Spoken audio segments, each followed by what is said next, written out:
Assalamualaikum warahmatullahi wabarakatuh. Alhamdulillah saudara-saudara sekalian,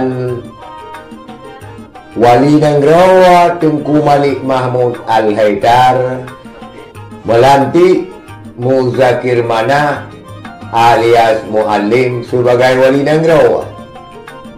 Aneh saudara sekalian, Wali Nanggro Tengku Malik Mahmud Al-Haidar melantik Muzakir Manah alias Muallim sebagai Wali Nanggro. Apakah aneh? Saudara-saudara sekalian,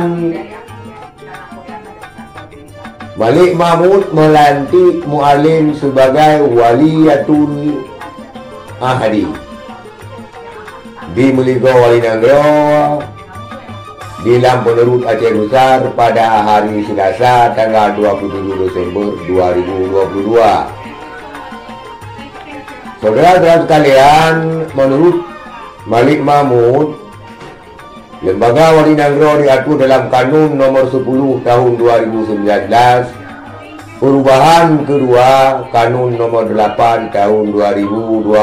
Saudara sekalian, Malik Mahmud juga melanjutkan pada pasal 73 Kanun tersebut tentang proses pemilihan, pengusulan dan penetapan serta pengukuhan Waliyatul Ahdi yang diatur lebih lanjut dalam Resam Wali Nanggro, saudara sekalian.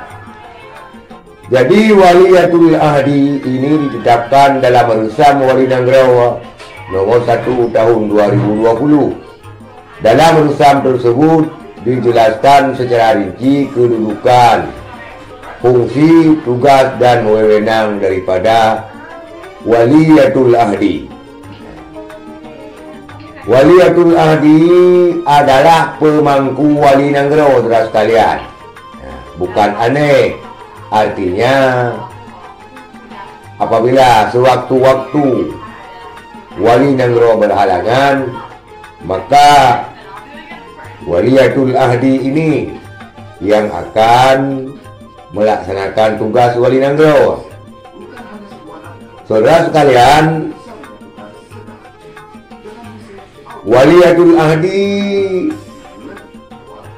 akan melaksanakan tugas dan fungsi serta wewenang apabila Wali Nanggro tidak dapat melaksanakan tugas secara berkelanjutan atau Wali Nanggro berhalangan tetap, saudara sekalian.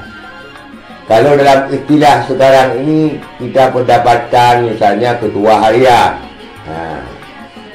ketua umum, ada ketua harian, mungkin begitu juga dengan Waliyatul Ahdi ataupun pemangku Wali Nanggro ataupun pemangku tugas Wali Nanggro.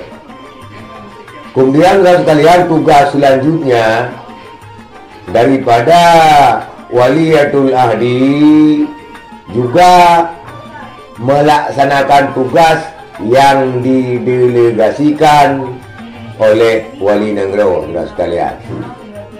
Saudara sekalian, maka pada hari Selasa tadi Malik Mahmud Al-Haidar selaku Wali Nanggro melantik pemangku Wali Nanggro, Muallim ataupun Muzakir Manah, saudara sekalian. Dan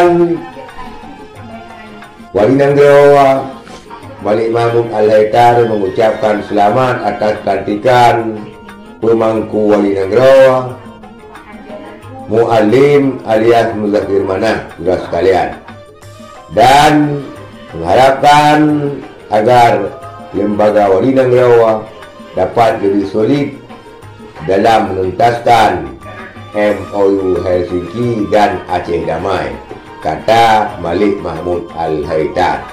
Demikian saudara sekalian, terima kasih. Assalamualaikum warahmatullahi wabarakatuh.